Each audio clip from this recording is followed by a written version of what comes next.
Obrigado por sintonizar a Conexão da Fé, o programa em que o ajudamos a conectar-se com Deus.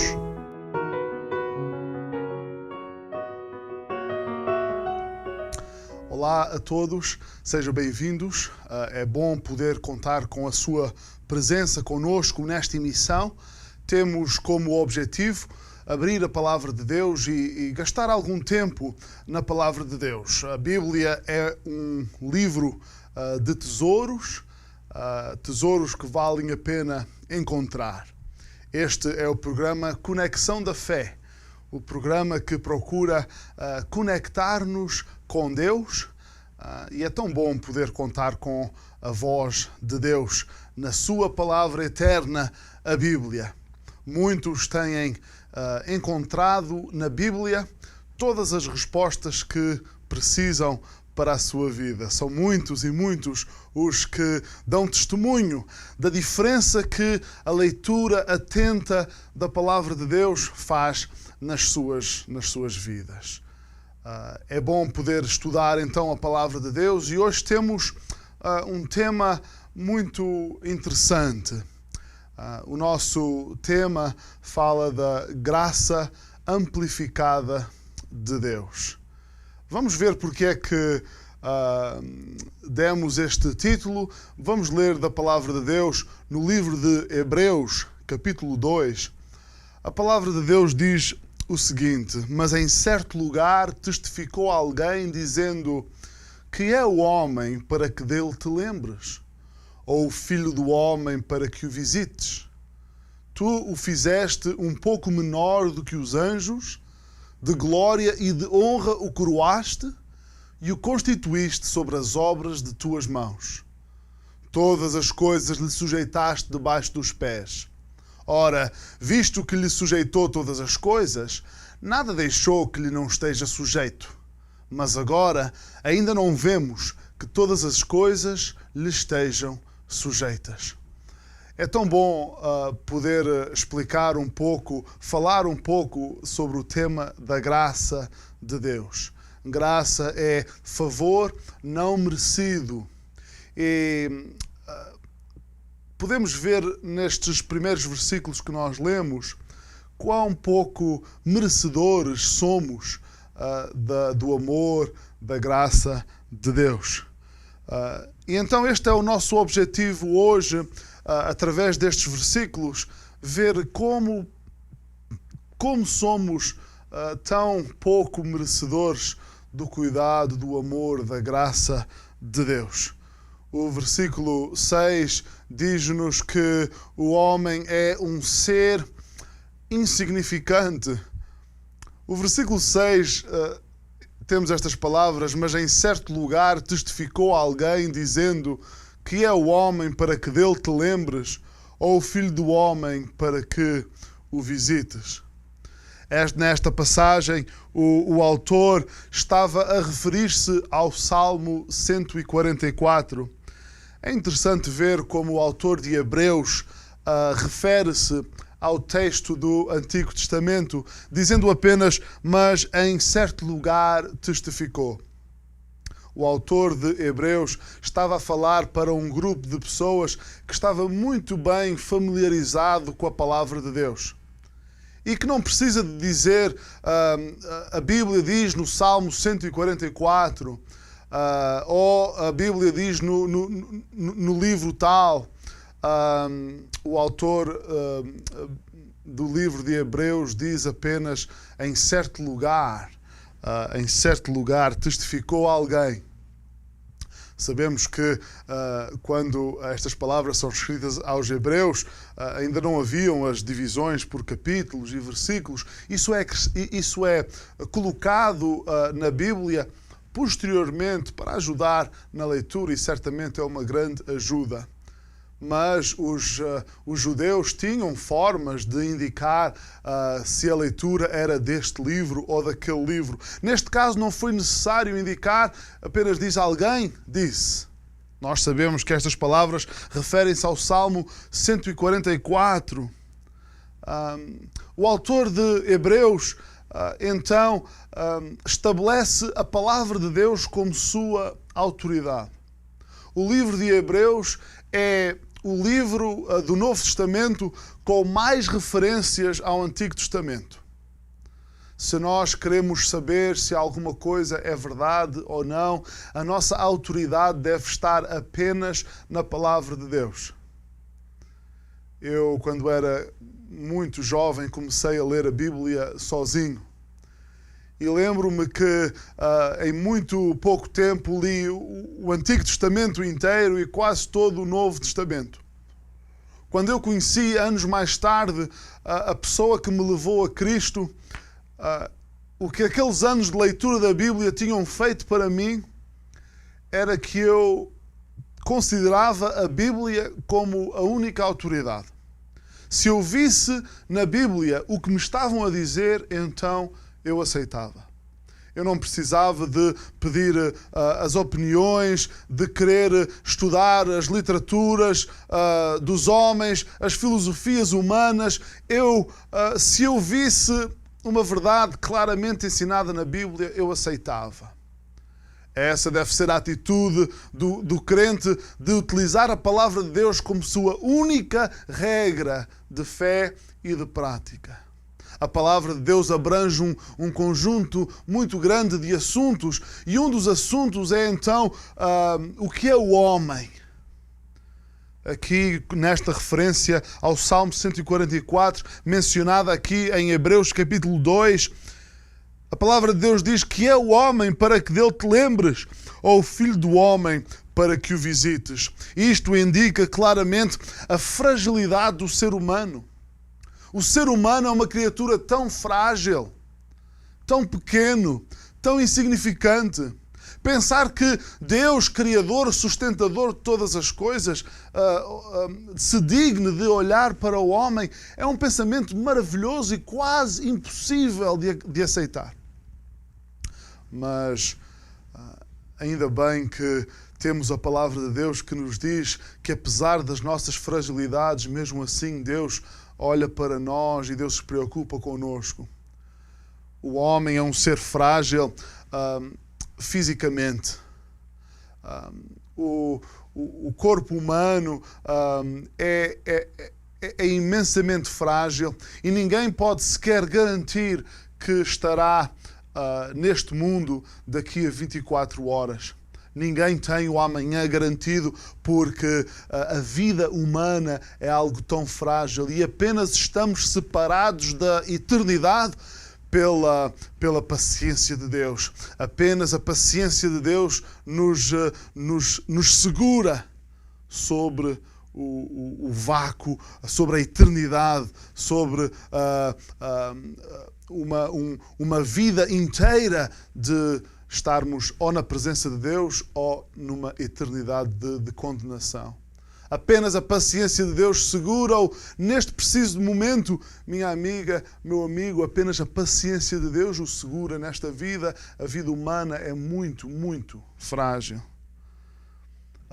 O ser humano é incrivelmente frágil comparado com o restante da criação.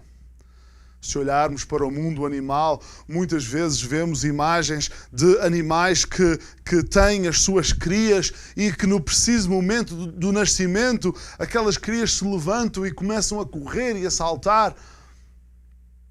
Não é assim com o ser humano.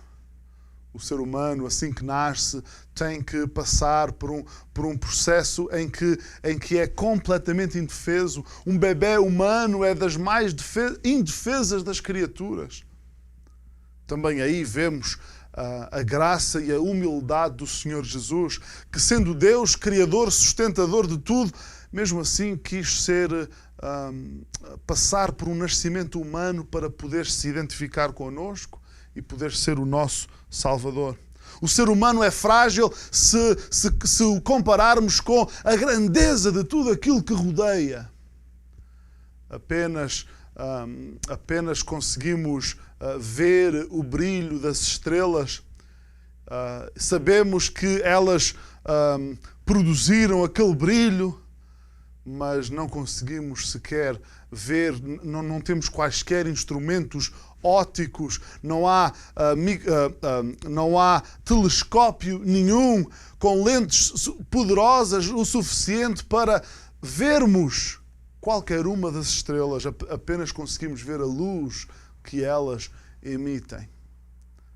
O ser humano é de facto incrivelmente frágil na sua vertente moral. O ser humano, por muito que se esforce por suas próprias forças, o ser humano não consegue chegar ao nível de moralidade que ele próprio estabelece como sendo um nível aceitável.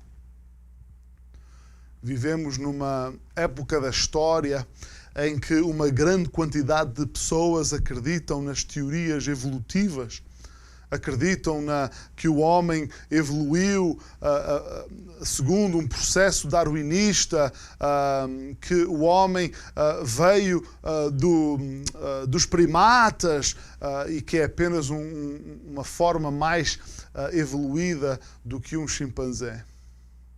Meus amigos, minhas amigas, nesta época em que muitos acreditam na evolução, alguns, para serem coerentes, dizem que o homem, mesmo em termos morais, está cada vez melhor. Olhando à nossa volta, será que nós vemos que o homem está cada vez melhor? Seguramente que não. Continuam as guerras e os rumores de guerras, continuam as dificuldades, continuam as famílias divididas. O homem moralmente estabelece um padrão que nem ele consegue cumprir. O homem é uma criatura frágil. As estatísticas dizem que existem a cada segundo 2 pessoas que partem deste mundo. A cada segundo existem 2 mortes. E isso dá sensivelmente 153 mil mortes por cada dia que passa. Nenhuma das pessoas que assiste a esta emissão consegue garantir que não fará parte hoje desse grupo de 153 mil pessoas. A nossa vida está nas mãos de um Deus Todo-Poderoso. Nós somos seres completamente frágeis. Temos então é-nos lançado um desafio para não nos colocarmos em qualquer posição de superioridade. Não temos qualquer forma de nos julgarmos superiores, seja a quem for.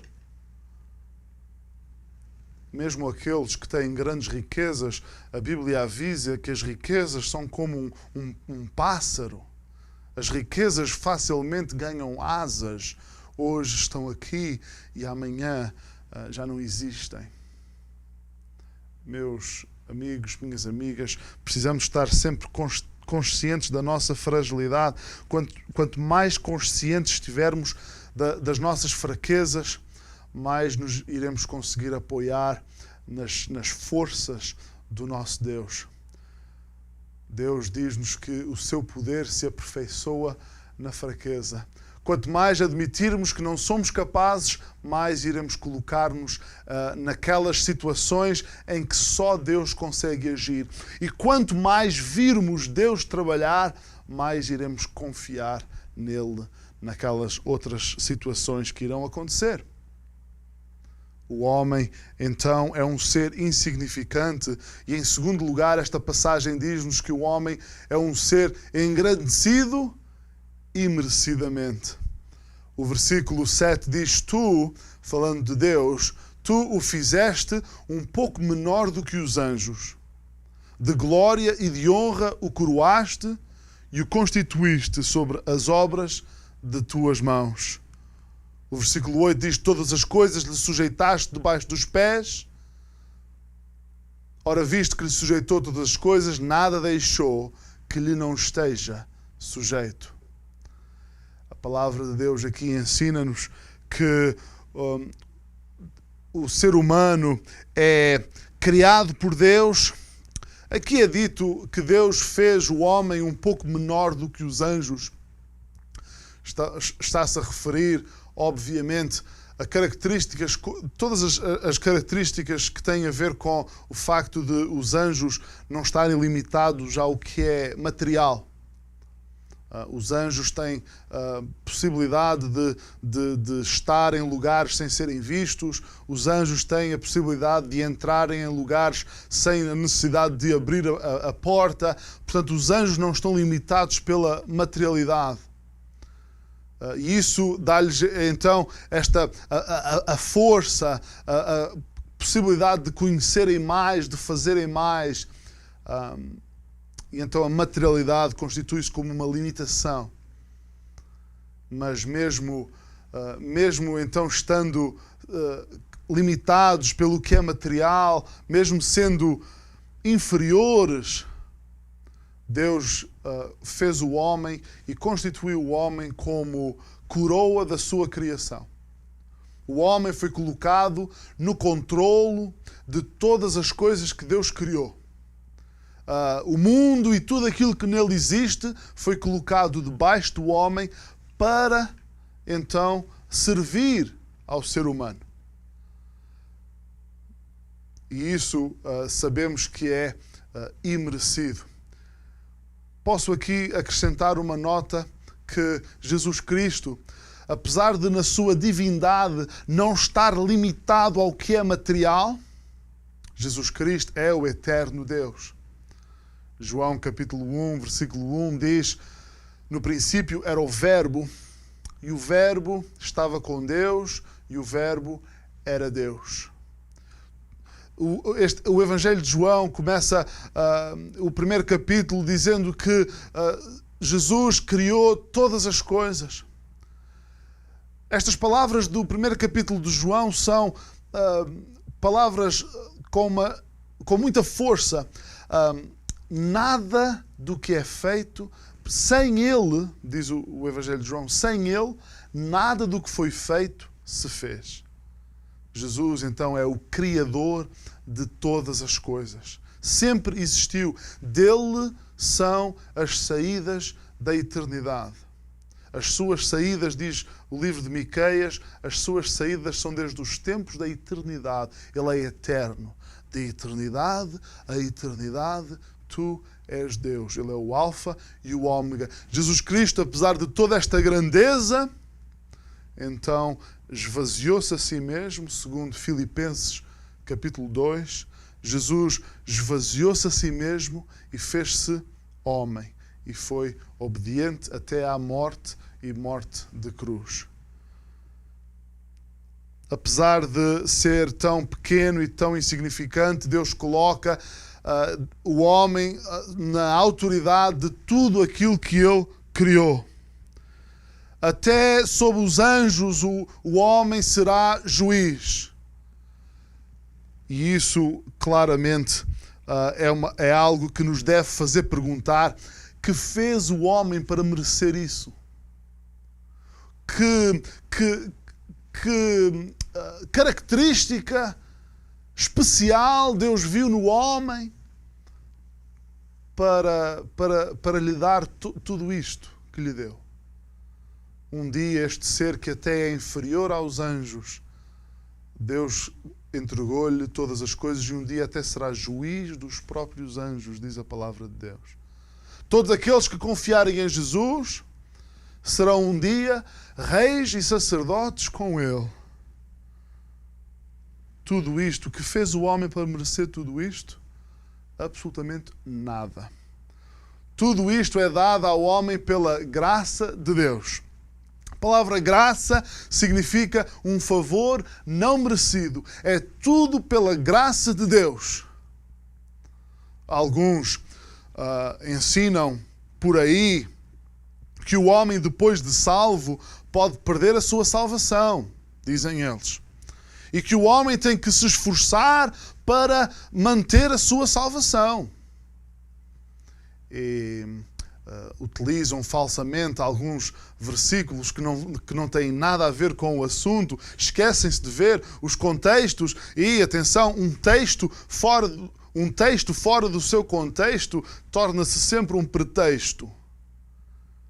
Meus amigos, minhas amigas, essas pessoas porventura acreditam que quando alguém chegar à glória e tiver como herança o céu, essa pessoa vai dizer: ainda bem que eu consegui ser fiel para manter tudo isto. Glória a mim por toda a eternidade. Meus amigos, minhas amigas, nós somos guardados pelo poder de Deus. Se você é salvo hoje, você é guardado pelo poder de Deus. Nada do que você tem é sua pertença por seu próprio mérito. Alguém comparou a salvação a um bonito espetáculo que nós às vezes temos a oportunidade de ver, o espetáculo dos trapezistas no circo. É maravilhoso ver o trabalho dos trapezistas no circo. Eles balançam-se de um lado para o outro, atiram-se para o ar, fazem piruetas, conseguem saltar de um trapézio para o outro trapézio, conseguem saltar de um trapézio e serem agarrados pelo outro. E em caso de falha, tem uma rede de segurança por baixo.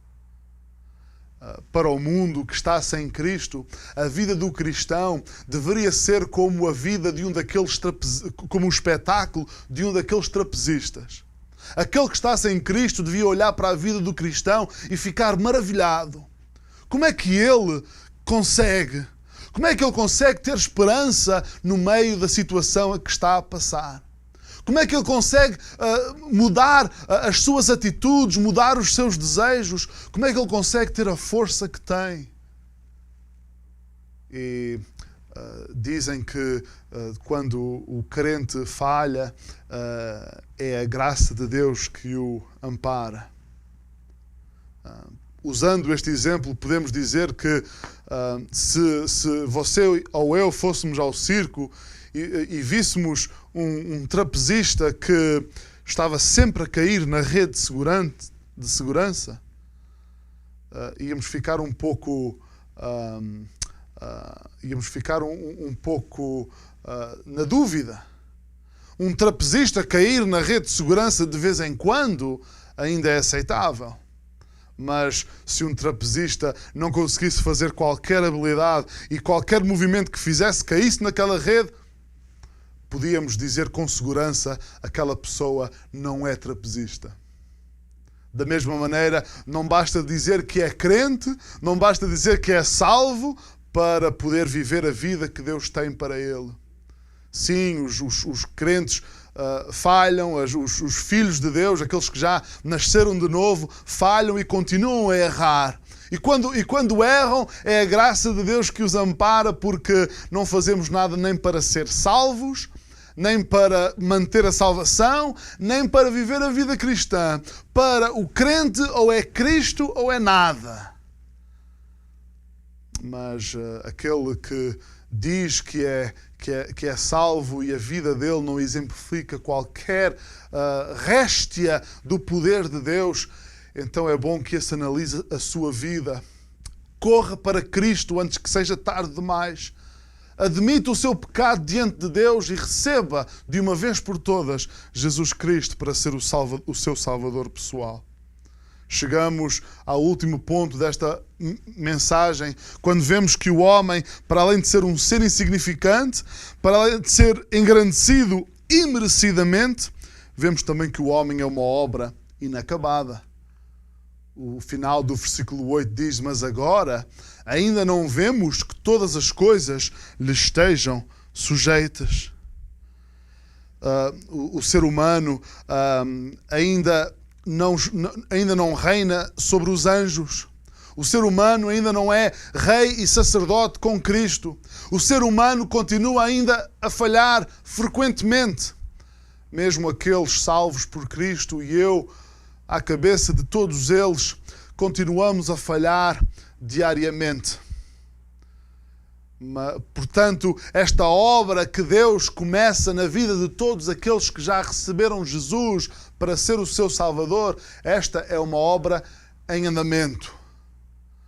Quando passamos por um lugar que está em obras, vemos geralmente umas placas que dizem obra em andamento. Ninguém, a não ser certas obras que por vezes vemos por aí, todas as vezes que vemos um sinal desses, nós estamos sempre à espera que a obra termine. Quando tentamos consultar um site na internet e encontramos um sinal a dizer este site está em manutenção, voltamos mais tarde porque sabemos que certamente esse site estará disponível mais tarde. Meus amigos, quando um crente é salvo pelo poder pelo poder de Deus, através do Senhor Jesus Cristo, pela graça de Deus, quando um crente é salvo, recebe o Espírito Santo de Deus. E esse Espírito Santo nos crentes é sinal, é garantia que aquela obra que Ele começou, Ele também é poderoso para acabar. Meu amigo, minha amiga, será que Deus já começou este trabalho em si? A cada um que se salva, começa então um percurso, uma nova vida, em que essa pessoa, pela santificação progressiva, vai se tornando cada vez mais parecido com o Senhor Jesus Cristo, seu Salvador. Há algum tempo tive a oportunidade de visitar a cidade de Barcelona, e a cidade de Barcelona tem várias obras de um arquiteto, um artista famoso chamado Gaudí. Uma das suas obras mais emblemáticas é a famosa Catedral da Sagrada Família. Ora, a Catedral da Sagrada Família foi uma obra inacabada. O arquiteto estava sempre a trabalhar nesta obra com grande afinco. Havia todo um projeto que só ele conhecia a fundo, e este arquiteto morreu antes de conseguir acabar a sua obra.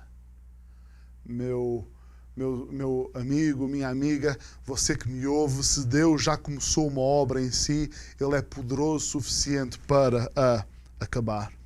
Vivemos a vida cristã, devemos viver a vida cristã continuamente. Devemos estar conscientes das nossas fraquezas, mas saber que o nosso Deus é mais poderoso do que todas as nossas fraquezas. Aquele que começou a obra é poderoso para a acabar. Devemos então saber que é possível manter a esperança na vida cristã, mesmo quando nos dizem que é tudo uma ilusão. Aqueles que zombavam de Jesus quando Ele estava pregado naquela cruz, todos esses tiveram que se calar no momento em que Jesus sai vivo do túmulo. A ressurreição de Jesus e o Senhor vivo é a prova de que toda a obra que Deus começa, apesar da fraqueza do homem, esta obra um dia estará pronta e acabada e todos viveremos com Cristo para sempre. Obrigado por sintonizar a Conexão da Fé, o programa em que o ajudamos a conectar-se com Deus.